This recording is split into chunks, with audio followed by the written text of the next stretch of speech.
어디 예수? 어디 예배? 오직 전도. 새 피조물로 새 세상을 열자. 할렐루야. 오늘은 열정, 충성의 자녀로 세우자. 열정, 충성의 자녀로 세우자라는 말씀으로 하나님 말씀을 증거하도록 하겠습니다. 오늘은 2019년 어린이 사랑 주일입니다. 어린이는 우리의 자녀들을 이야기하고 우리의 모든 아이들을 이야기합니다. 그런데 이 아이들은 하나님께서 우리에게 선물로 주셨다고 말씀하고 있습니다. 그러므로 열정과 충성의 자녀로 세우라는 것은 곧 그 부모가 열정과 충성의 부모가 되어야 된다는 것을 말씀하고 있는 것입니다.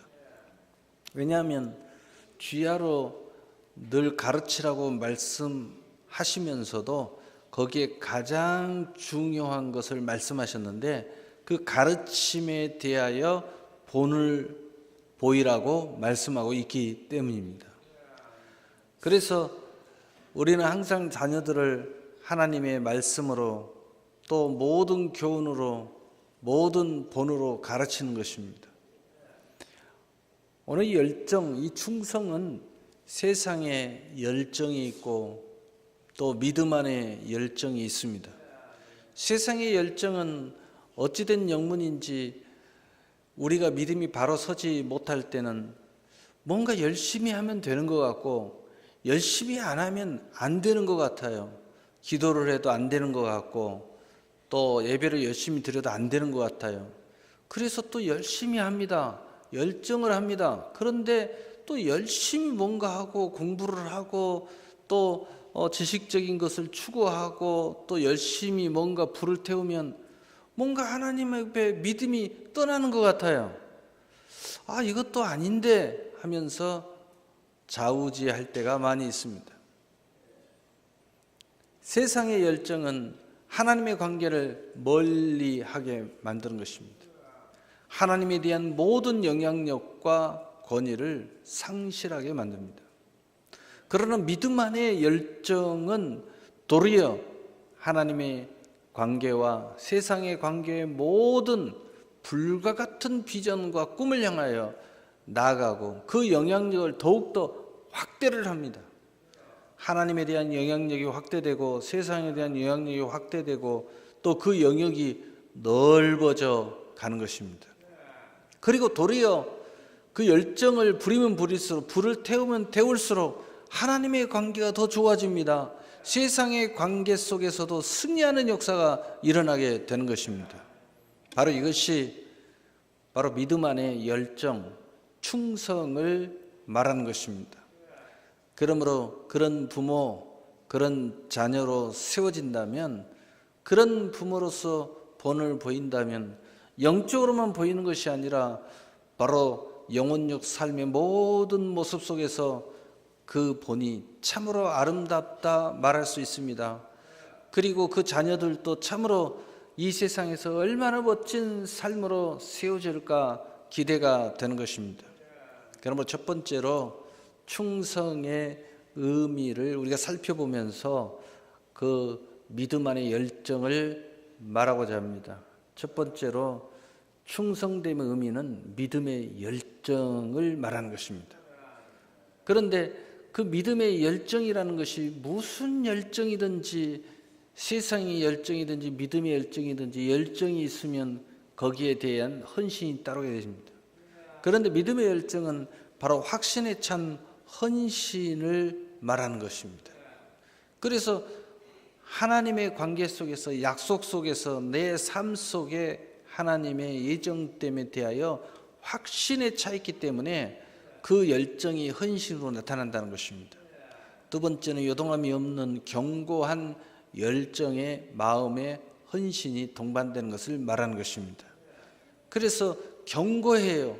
그 열정이 요동함이 없어요. 그러니 그 충성됨이야 이런 말할 수가 없습니다. 세 번째로는 의심이 없어 분명한 마음의 헌신이 동반되는 열정을 말하는 것입니다. 그래서 의심이 전혀 없어요. 그래서 믿음 안의 열정을 말하는 거죠. 그러니 거기 안에 분명하고 또렷하기 때문에 마음과 모든 삶의 헌신이 아주 기쁘게, 아주 확신에 차게, 아주 열매를 지향하는 모습으로 나타나게 되는 것입니다. 그래서 이런 모습이 바로 믿음 안에서 이루어지기 때문에 그것이 바로 교회 안에서나 세상에서나 사람의 관계에서 모든 관계에서 이것이 왕성하게 이루어지므로 우리가 세상에서 아무리 불을 태워도 오히려 그 현장이 산 제사가 되고 하나님과 함께 동행하는 현장이 되고 하나님과 함께 건설하는 현장이 되기 때문에 오히려 이런 열정은, 이 충성됨의 열정은 도리어 하나님의 관계를 더 깊게 하는 것입니다. 그래서 이런 세상의 열정을 갖고 있는 믿음의 열정, 요동함이 없는 확신에 찬 열정, 의심이 없이 분명한 언약의 약속을 붙잡고 마음으로부터 삶으로 헌신이 뒤따라가는 열정은 더욱더 우리로 하여금 하나님을 가까이 하게 만드는 것입니다. 그런 열정의 현장 속에서 더 하나님을 부르짖습니다. 교회 안에서만 부르짖는 것이 아니라 바로 그 현장 안에서 더욱더 하나님 앞에 기도하는 모습이 있는 것입니다. 더욱더 의지하는 모습이 있는 것입니다. 더욱더 간절한 하나님 앞에 소망의 열정이 바로 그 기업의 현장에서 이루어지게 되는 것입니다. 그러므로 마가복음 19장 16절 17절은 그 첫째가 나와 이르되 주인이여 당신의 한 문화로 10문화를 남겼나이다. 주인이 이르되 잘하였도다. 착하고 충성된 종이여 내가 지극히 작은 것에 충성하였으니 10골 권세를 차지하라 하고, 그러니 마땅히 10골 권세를 차지하는 은총이 있게 되는 것입니다. 하나님 앞에 크신 은혜가 있고 그 하나님이 바로 그 사람에게 그 10골 권세를 차지하는 열정이 우리 안에 폭포수와 같이 쏟아지게 되는 것입니다.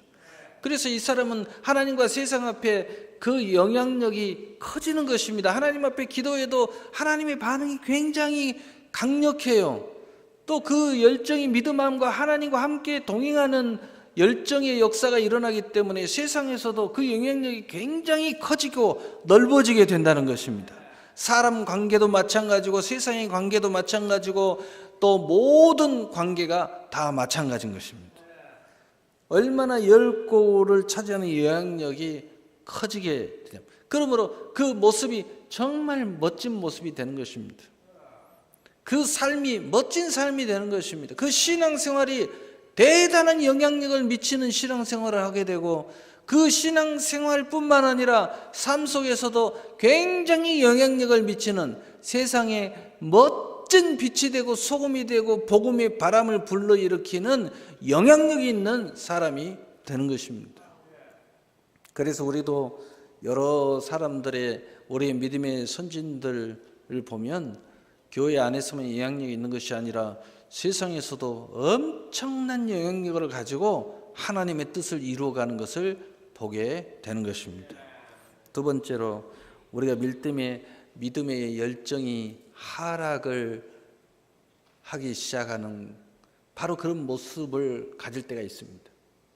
갑자기 무슨 영문인지 열정이 완전히 식어버려요. 그런데 그 믿음의 그 뜻이 뭐냐 보면은 이만하면 됐다라는 생각을 가질 때라는 것입니다. 예수님은 요한계시록에서 이 말씀을 하셨어요. 너희가 차든지 덥든지 하라. 이 말씀의 오직 뜻이 뭐냐? 이만하면 됐다라는 믿음을 가지면 안 된다 이 말이죠. 차든지 덥든지 해야 된다. 미지근하면 토하여 내치리라. 여기서 미지근하는 믿음이라는 것이 뭐냐면 나는 이만하면 됐어. 나 잘하고 있어. 미지근한 믿음이라는 뜻이죠.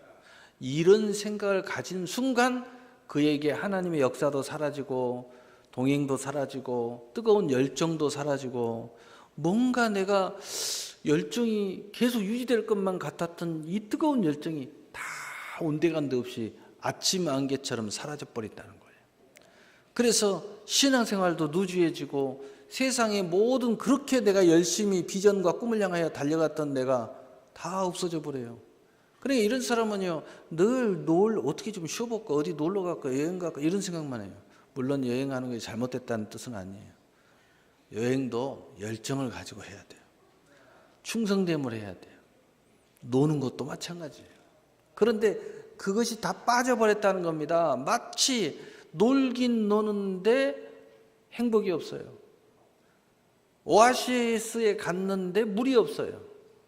우리 옛말에 찐빵을 먹는데 찐빵 안에 아무것도 없어. 그 무슨 맛을 먹겠어요?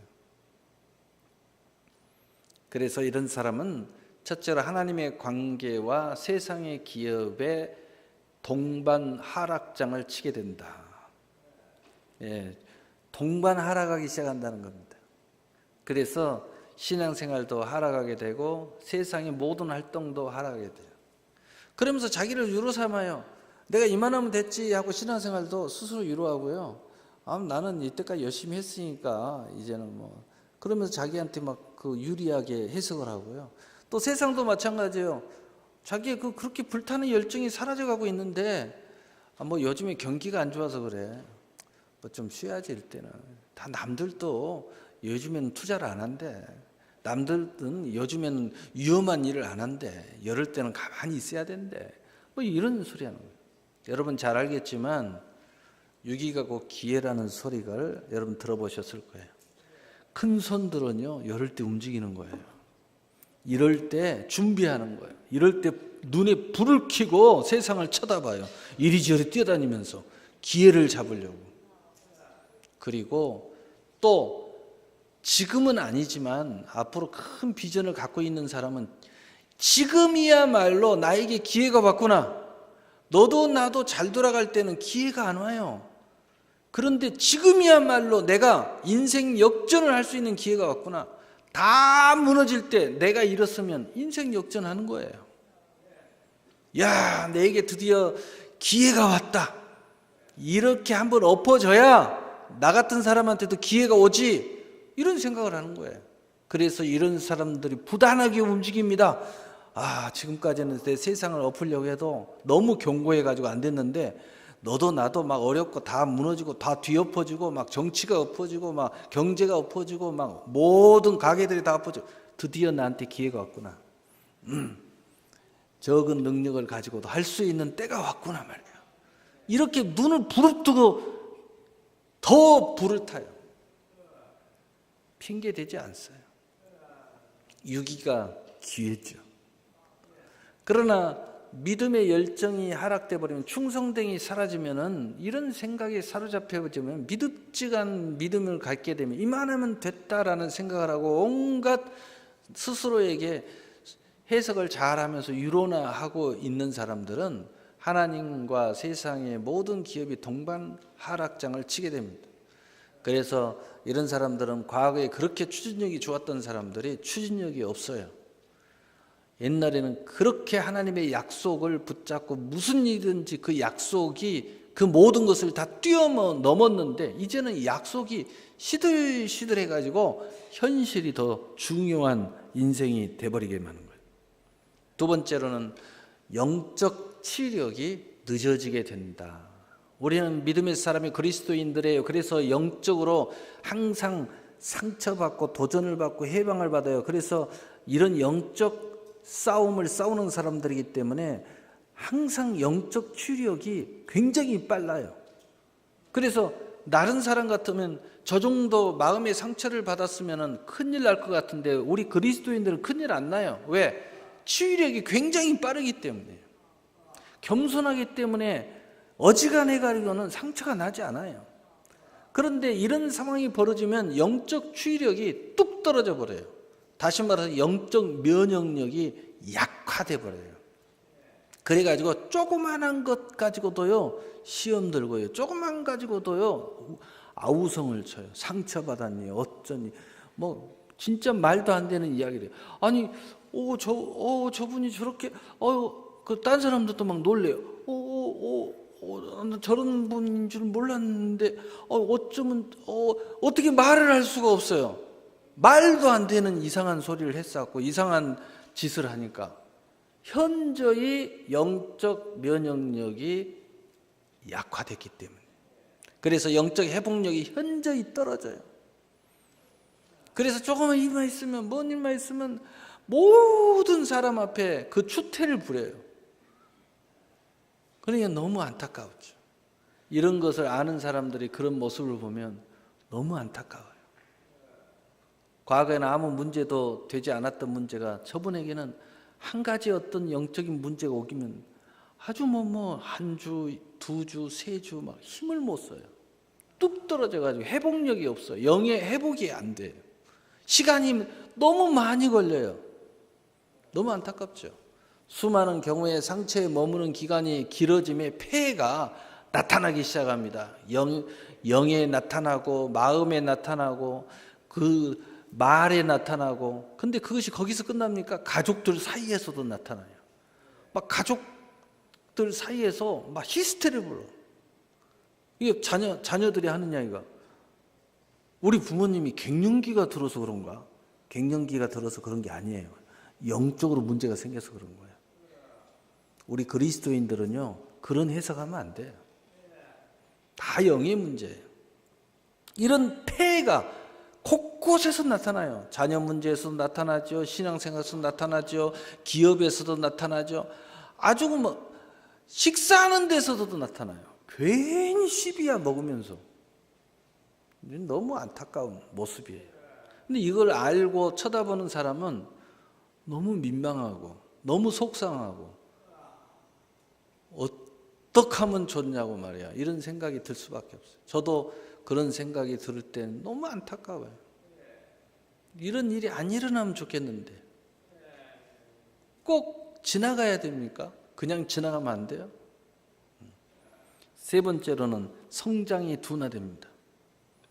그렇게 30배, 60배, 100배로 막 불도저처럼 밀어붙인 사람이 갑자기 그냥 뚝 떨어져 버려요. 전혀 삶의 변화가 없어져요. 그리고 새로운 도년은 이제는 말도 안 꺼내요. 도전력이 사라져버립니다. 네 번째로는 분별력이 둔화됩니다. 정말 이 정도는 분별하고 이 정도는 그냥 인심전심으로 말해도 딱딱 통했는데 어느 순간부터 저쪽 편이 돼가지고요 이상한 소리를 해요. 분별이 안 돼. 너무 안타깝죠. 그러니까 분별이 안 된다는 뜻은 뭐냐? 미혹이 많아진다. 시험거리가 많아진다. 마음의 신앙의 고단함이 자꾸 많아져요. 여러분 열심히 사는 사람들은요, 열심히 사는 것 자체가 좀 힘들 뿐이지 사실은 삶에 대한 이런 그 미혹이 없어요. 열심히 살기 때문에 다른 데 볼 일이 없어요, 그냥. 그런데 갑자기 열심히 안 살기 시작하잖아요. 그러면 왜 이렇게 세상이 다 보여? 왜 이렇게 나를 피곤하게 하는 것들이 너무 많아져요?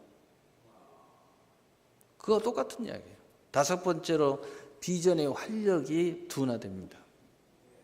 다시 말해서 안주 의식이 강해요. 나이가 아직도 멀었는데 몇 자리 보러 다니고요. 아직 세상에서 할 일이 많은데 어디 시골이나 한번 돌아다니면서 시골집이나 어떻게 만들어 볼까 이런 생각하고요. 인생 끝났습니다. 인생 끝난 거예요, 이제. 이제는 흙으로 돌아가려고 하는 폼만 잡고 있는 거예요.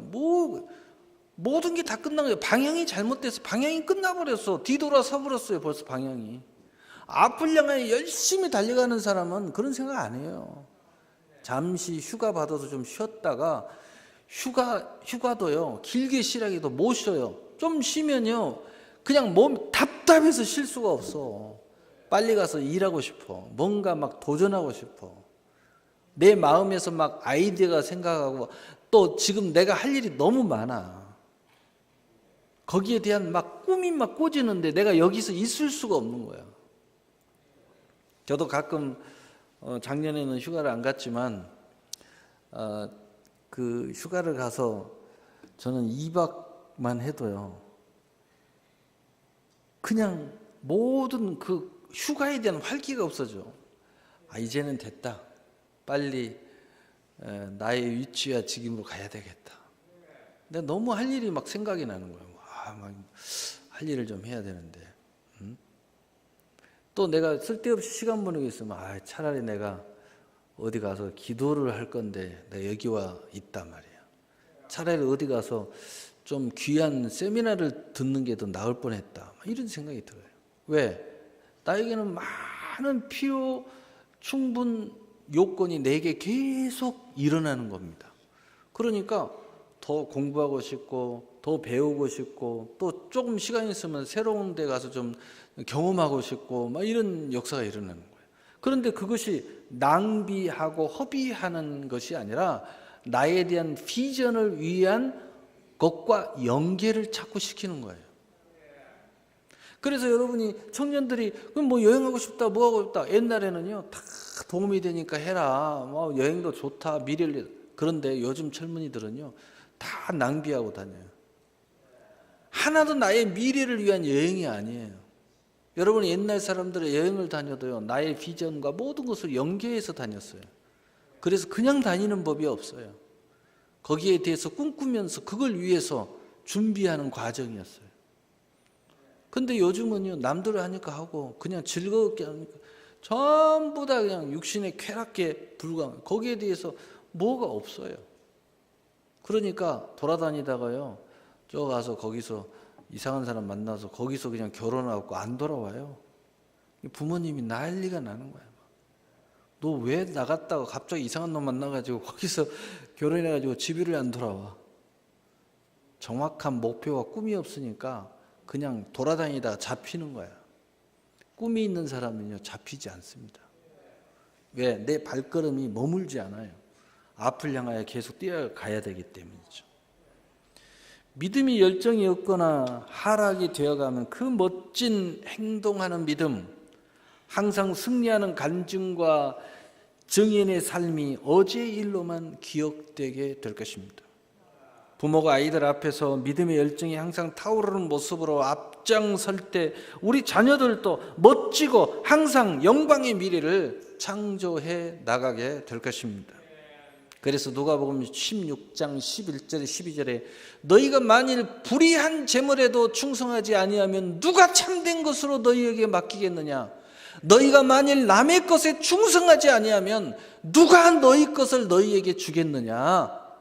아멘. 불의한 것도 열정이 없으면요 안 된다는 거예요. 남의 것도 충성함이 없이는 절대로 그거 차지할 수 없다는 겁니다.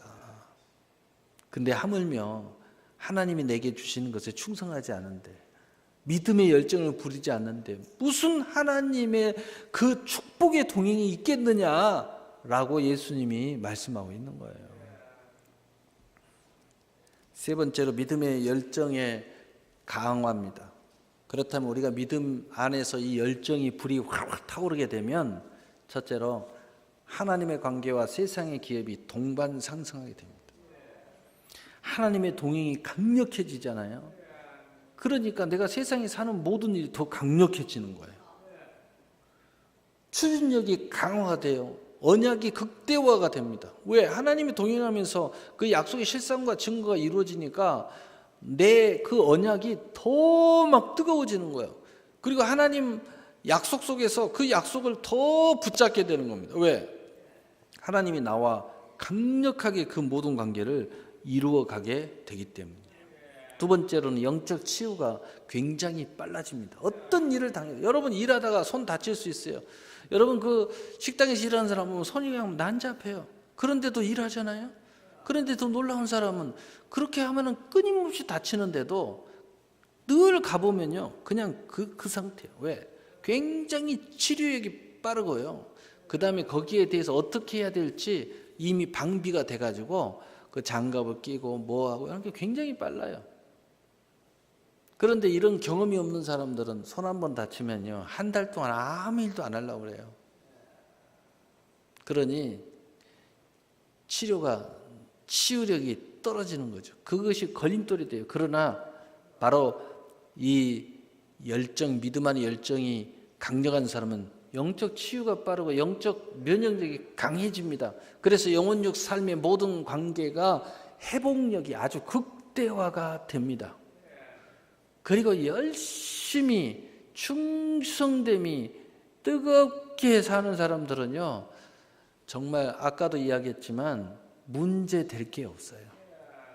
그래서 성장과 번성과 풍요가 강화가 되고 이 사람에게는 천국 침노가 굉장히 상승이 일어납니다. 그래서 천국을 침노하는 것이 굉장히 즐거움이 우리에게 즐거움으로 다가오게 된다는 것입니다. 네 번째로는 바로 예민한 분별력이 강화가 돼요. 그래서 이 사람에게는 절대 미혹이 일어나지 않습니다. 굉장히 분별력이 강화가 되기 때문에 딱 보면 알아요. 딱 보면 알아요. 여러분 그 사업 잘하는 사람들 보면은요, 사기꾼 딱 알아요. 또 이거 보면 딱 알아요. 아, 그 사람들은 돈 냄새가 아주 그냥 난다고 그래요. 아, 이거 하면 돈 되겠네. 왜냐? 예민해져 있어요. 그거에 대해서 예민한 분별력이 강해요. 어떨 때 어떻게 하나님이 함께 동행, 내가 기도, 내가 앞서가고 하나님이 앞서가고 이런 것들이 굉장히 예민하게 분별이 잘 돼요. 그러니까 지금 이 순간에 내가 무엇을 어떻게 해야 되는지 잘 알아요. 그래서 하나님의 뜻에 감동과 감화와 충만함이 넘치기 때문에 이런 사람들에게는 성취력이 강화되는 것입니다. 다섯 번째로는 새로운 비전이 강화가 되는 것입니다. 여러분, 성장에 있어서 가장 중요한 것은 새 것의 역사가 일어날 때 성장이 동반하여서 강하게 성장하게 되는 거예요. 여러분, 변화되지 않는 사람이 성장하는 거 봤어요? 끊임없이 자기 개혁 속에서 성장하는 겁니다. 끊임없이 자기 개혁 속에서 번성하게 되는 거예요. 안주하는 사람이 성장하는 거 봤어요? 성장이 안 됩니다. 무엇을 한다 하더라도 나는 이것만 할 거야, 이런 사람은 성장 안 돼요. 이걸 하다 보면 다른 것을 하고 싶어야 되는 거예요. 내가 가게 하나를 하다 보면 이것과 연관된 것도 내가 하고 싶어져야 맞는 거예요. 왜? 하다 보니까 이런 것들이 다 같이 하고 싶으면 더 잘 될 것 같은 생각이 들게 되거든요. 그래서 기업들이 성장하면요, 그룹화를 형성하도록 되는 것이 너무 당연한 거예요. 우리나라는 경제 정책이 상당한 이 기업하는 사람한테는 굉장히 부담을 주는 어떤 부분이 있기 때문에 문제가 있지만은, 그러나 이 자유시장 경제나 자유민주주의 체계에서는 그건 다 너무 당연한 거예요. 그렇게 되는 거예요. 성장하면 계속해서 대기업화되고 또 그룹화가 되고 하는 건 너무 당연한 겁니다. 그러니까 일자리도 양질의 일자리가 넘쳐나게 되는 거죠. 선진국일수록 대기업에 근무하는 숫자가 굉장히 많습니다. 미국 같은 경우는 대기업에 근무하는 숫자가 60%가 넘는다고 그래요. 그러니까 그만큼 그 미국 국민들이 더 좋은 양질의 일자리에서 특급 대우를 받으면서 산다는 뜻이죠. 근데 우리나라는 이 대기업의 혜택이 20%도 안 되죠. 대기업에 다니는 사람들이 대부분이 혜택이 없어요. 왜? 우리나라는 대기업에 대한 이런 자유시장을 통해 그런 것들을 하지 않는 정책을 쓰니까 결국은 이 국민들이 어려움을 겪고 자영업자가 굉장히 많아지고, 왜냐하면 각자 도생의 길을 갈 수밖에 없어요. 각자 도생하려고 몸부림치다 보니까 자영업자가 많아요. 근데 자영업자가 많다 보니까 이 어려움을 겪는 거예요. 양질의 일자리가 많지 못하기 때문에 굉장히 어려움을 겪죠. 그러나 바로 이런 가운데에서 이 새로운 비전의 강화가 일어나야 돼요. 끊임없이 우리가 이 각자 도생의 길을 가더라도 계속해서 변화와 새 것에 대한 추구와 번성이 일어나야 돼요. 그래서 우리 안에 30배, 60배, 100배 상승이, 이런 가운데에서도 믿음의 열정이 부는 우리를 이렇게 만든다는 겁니다. 끊임없이 이 길이 아니면 저 길을, 저 길이 아니면 저 길을, 이 길로 가서 되니까 저 길도, 또 저 길도 가서 되니까 이왕이면 이 길도 함께 가자, 이렇게 되는 것입니다. 그래서 새 세상과 새 피조물의 역동적인 상승의 역사가 일어나는 거예요. 나의 성장과 나의 활동의 성장이 역동적으로 일어나게 된다는 것입니다. 그래서 여호수아 14장 9절에는 그날에 모세가 맹세하여 이르되 내가 내 하나님 여호와께 충성하였은즉 내 발로 밟는 땅은 영원히 너와 내 자손의 기업이 되리라 하였나이다. 여러분, 믿음 안의 열정은 내 발로 움직이게 돼 있고 내 발로 움직이는 것마다 다 하나님이 내게 주신다는 거예요. 이런 역동성이 있어야 된다는 겁니다. 마지막으로 야곱의 믿음의 열정과 이스라엘의 영광을 우리가 살펴보면서 오늘 말씀을 마치겠습니다. 야곱엔 어떤 충성됨이 있길래 이스라엘의 영광을 차지할 수 있었을까? 바로 그것은 하나님과 이삭의 축복을 성취한 사람이었어요. 그 모든 근본이 여기서 온다는 것을 야곱은 알고 있었다는 거죠. 두 번째로는 라헬의 사랑의 성취에서 우리는 볼 수 있습니다. 여러분 잘 아다시피 라헬을 너무 사랑했습니다. 그런데 라반 삼촌의 그 속임에 빠져서 레아와 첫밤을 보내게 됩니다. 그런데 거기서 좌절하지 않습니다. 라헬의 사랑을 성취하기 위해서 다시 7년을 봉사해서 결국은 라헬의 사랑을 성취합니다.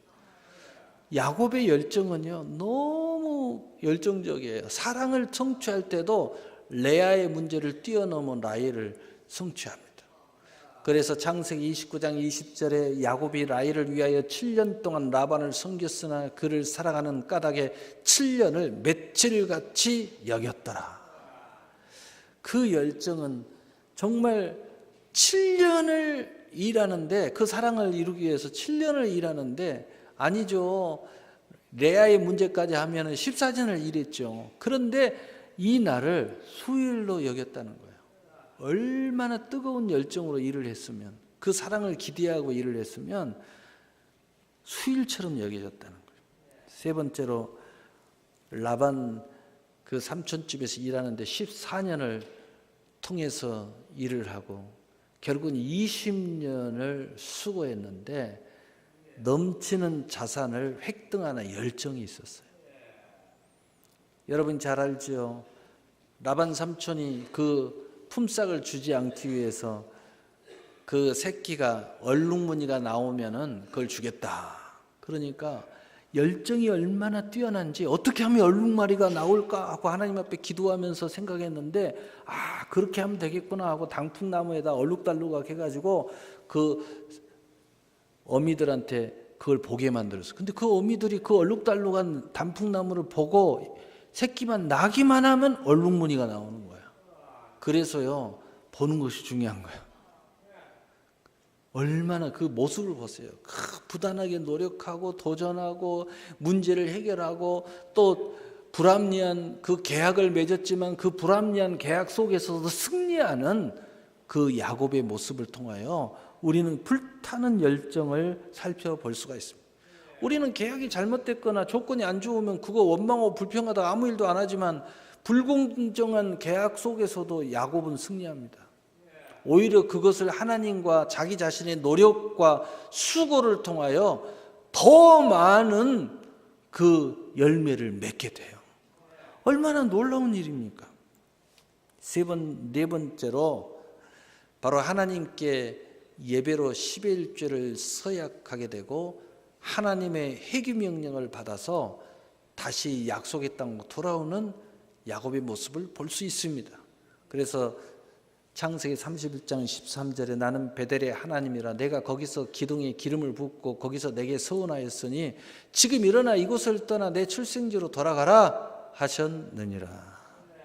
얼마나 그 열정이 뜨겁고 그 믿음 안에 그 열정이 뜨겁길래 하나님 앞에 서원을 하면서 자기의 그 꿈을 이루어갑니다.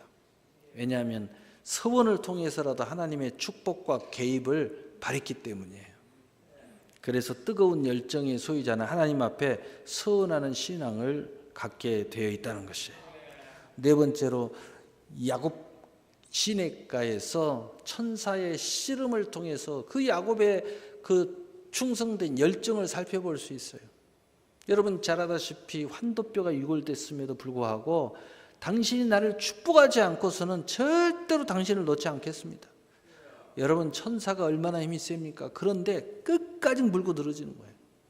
그래서 천사가 내 이름이 뭐냐? 내 야곱입니다. 이제는 야곱이라 하지 말고 이스라엘 하라 하면서 간절히 축복하는 것을 보게 됩니다.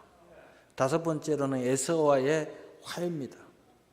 하나님의 약속을 붙잡고 그 하나님의 약속의 땅, 그 장자의 축복, 그 이스라엘의 영광을 차지하게 하여 에서가 500의 그 병사를 400의 병사를 일으켜 가지고 자기를 죽이려고 한다고 하더라도 하나님이 가라 돌아가라 이제 내가 내게 약속을 이루리라. 죽음도 뛰어넘는 비전과 열정을 가진 사람이 야곱이에요.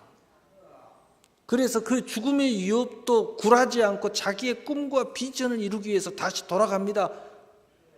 그 에서가 길길이 날뛰면서 자기를 죽이려고 병사를 일으켜서 오는데도 그 약속을 이루기 위해서 갑니다. 그런데 결국은 하나님께서 화해를 시켜주시오. 그리고 마침내는 12지파를 성취하게 되는 것입니다. 그래서 레아를 통해서 루벤, 시므온, 레위, 유다, 이사갈, 스물론을 낳게 되고 라헬을 통해서 단, 납달리 또 요셉을 낳는데 다시 요셉이 벤자민을 낳게 되고 또 실바를 통해서 갓, 아셀 또 요셉을 통해서 벤자민을 낳은 게 아니고 브나셋, 에브람을 낳게 되고 라헬을 통해서 단, 납달리 그리고 요셉, 벤자민을 낳죠. 그런데 12지파는 바로 요셉이 들어가지 않고 요셉의 자녀 브나셋과 에브람이 들어가게 돼서 이렇게 해서 12지파를 구성하게 돼요. 그래서 이스라엘의 영광을 바로 이삭은 야곱은 차지하게 되는 것입니다. 얼마나 놀랍습니까? 이 야곱의 그 행적을 살펴보면요, 정말 열정이 없다면 잠시라도 그 한순간을 넘어설 수 없는, 다시 말해서 질에 죽는, 질에 눌려서 죽을 수밖에 없는 상황의 연속이에요. 그런데 그 비전과 꿈의 열정, 믿음 안에 그 열정의 소망은 그 모든 것을 극복하게 만들어요. 그것이 곧 하나님과 동행하게 만들고 그 자기의 뜨거움이 하나님의 은혜와 축복 속에서 더 뜨거워져서 능히 이 모든 것을 이루게 됩니다. 얼마나 많은 인생의 우여곡절이 많았어요. 근데 그걸 다 뛰어넘어요. 그리고 이스라엘의 영광에 참여하는 거예요. 정말 멋진 사람이에요. 그래서 하나님이 야곱을 너무너무 사랑하신다고 성경에 수없이 말씀하시잖아요. 오늘 말씀의 결론을 내리겠습니다. 믿음의 열정, 충성됨은 믿음의 열정의 자녀를 세우고 하나님과 세상의 열정의 약속의 성취를 이루어냅니다. 사랑하는 성도 여러분, 야곱이 이스라엘의 영광에 참여하듯이 우리 모두도 하나님의 나라의 모든 영광의 주인이 되시기를 예수님의 이름으로 축복합니다. 사랑의 하나님,